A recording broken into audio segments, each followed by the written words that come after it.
Hello and welcome to Euphoria, a different take on the news. This week's top story, Palestine, and President Putin meets the press. EU leaders gathered in Brussels this week for one last summit before the holidays. On the agenda, Ukraine, Juncker's investment plan, and Ebola. Though, as video journalist Jack Perrick noted, the only thing anyone seems to care about this summit is how long it's going to last.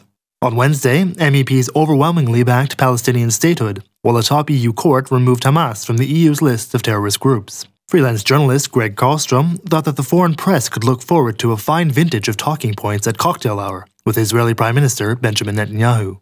Meanwhile, Russian President Vladimir Putin held his annual end-of-the-year marathon meeting with the press on Thursday. Valina Chekharova had some advice for those watching. Prepare as much tea or coffee as possible, and get comfortable.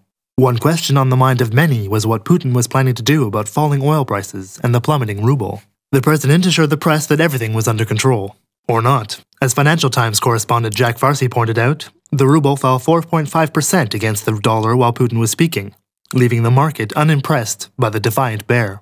But the press conference soon moved on to other topics.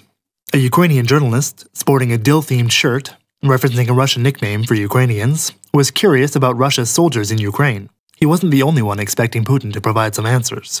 For more than 3 hours, Putin covered everything from the economy and relations with the West to a possible run for president in 2018.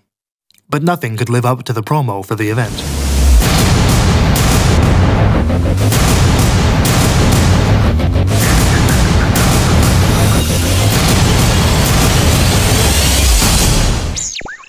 For more Euphoria, and to see where we got all this week's content, check out our website at Euranet+-connect.eu. That's all for this week and for this year. Thanks for watching. Happy holidays.